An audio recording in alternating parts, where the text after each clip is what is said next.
Hey everyone, Matthew here from Autozium. Today, we're going deep. We're talking about something a lot of writers dodge, a topic that doesn't make for flashy Instagram clips or viral TikToks. It's not sexy, it's not thrilling, but it's real, and it's motorcycle safety. Not the filtered version, not the one from your DMV handbook. I'm talking about the kind of safety that punches you in the gut when your buddy doesn't show up to the next ride, the kind you think about in the quiet moments after a close call. Let's be honest. Most start riding because we want more freedom, more thrill, more connection to the road.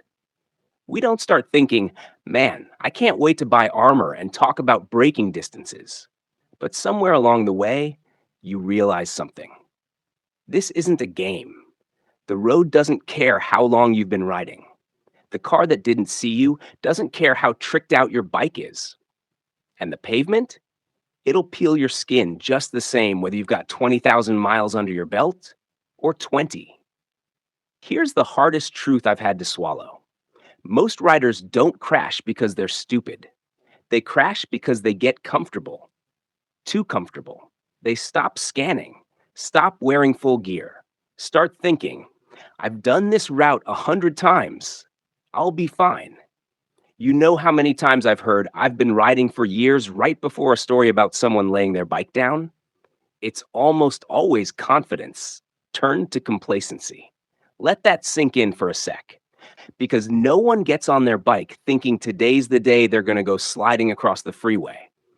But every rider thinks it won't happen to them. And that's where the danger creeps in. Safety isn't about fear, it's about respect. You respect your machine, you respect the road, you respect what can happen, even if you've never seen it happen before. Let's start from the inside out. Your mindset. If you're thinking, I'm a good enough rider, I don't need to worry, you've already made your first mistake. You can't outskill physics. You can't outreact a semi driver who doesn't check his mirrors.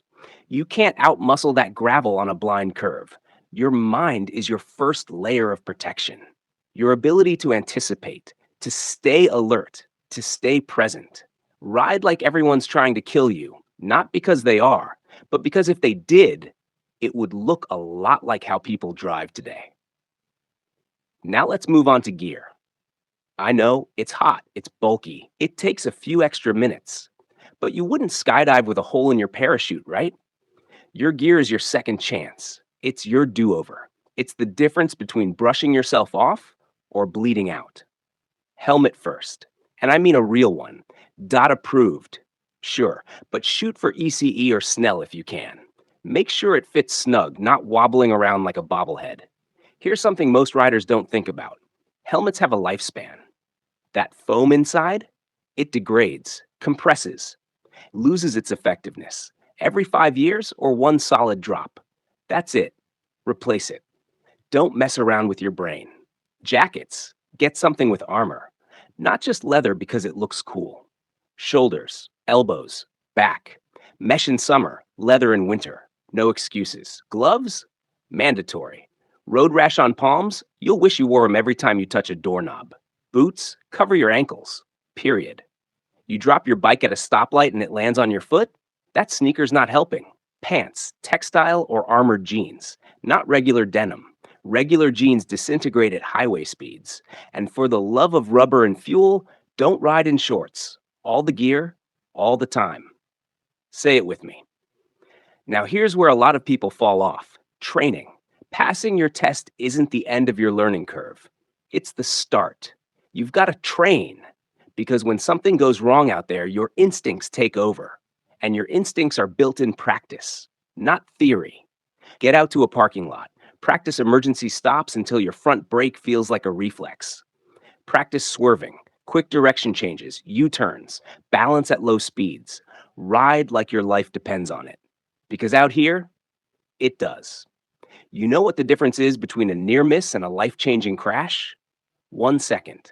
Sometimes less. That's not something you can Google in the moment. You either have the muscle memory or you don't. If you've never slammed on the brakes hard enough to activate your ABS, go try it.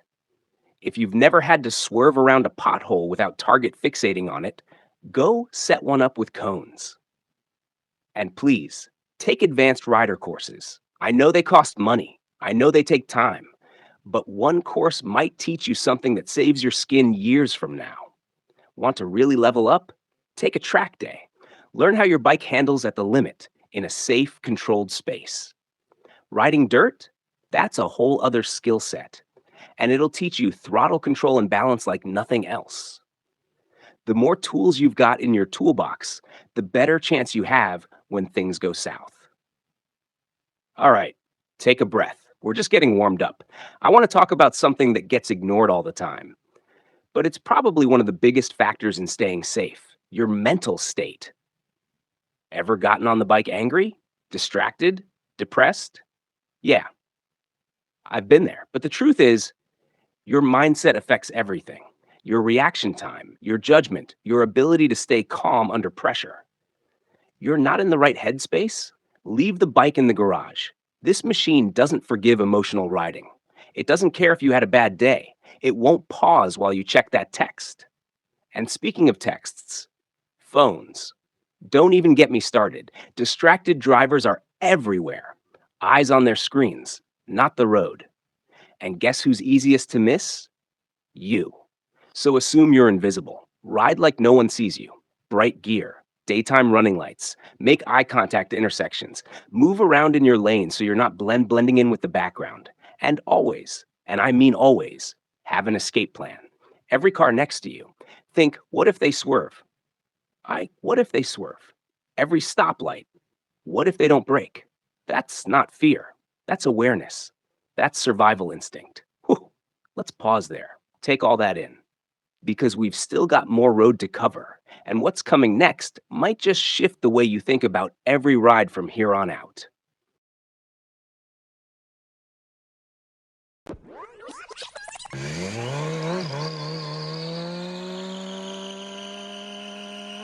You still with me? Good. Because now we're diving into the side of riding most folks never want to admit: the unpredictability. You can do everything right and still end up in a bad situation. That's not meant to scare you. That's meant to prepare you. Because every single ride is a negotiation with the road, with the weather, with every other driver around you. Let's talk about weather.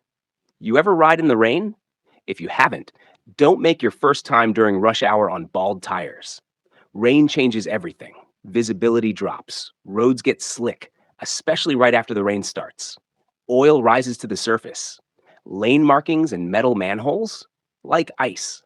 So if you have to ride in the wet, slow it down. Smooth throttle, smooth brake. Double your following distance. And for the love of traction, make sure your tires aren't just round, they're healthy. Tread depth matters. Tire pressure matters. That little contact patch is all that's keeping you from kissing the asphalt. Speaking of which, let's get into maintenance. You wouldn't fly a plane with a warning light on, right? So why ride a bike with squeaky brakes, loose chain tension, or low oil? Do a walk around before every ride. Brake fluid, chain, lights, tire pressure. It takes 2 minutes. That 2 minutes might be what stands between a smooth ride or a seized engine on a twisty back road. Take care of your machine. It takes care of you. Now, let's zoom out a bit. Let's talk about how you ride, not just the gear or the mindset or the maintenance. Let's talk about style. You ever see a rider weaving through traffic, no signals, blasting between cars like they're in a video game? And part of you thinks, damn, that's kind of badass. And the other part thinks, man, that's going to end in sirens. Look, we all love a little speed, a little thrill. But there's a line between spirited riding and straight up gambling with your life. And if you ride like you've got something to prove, that line gets real blurry. There's a huge difference between being a skilled rider and being a lucky one. Luck runs out, skill doesn't. So instead of showing off, show up alive for the next ride. Ride smooth, ride predictable. Take corners like you respect what's on the other side. Set up your line, brake before the turn. Accelerate through it, not into it blind. And if you're riding in a group, Communicate. Use hand signals. Stagger formation. Don't tailgate. Don't hot dog in front of your buddies. Group rides are awesome, but one sketchy pass, one late break, and suddenly you've got five bikes piled up on a guardrail.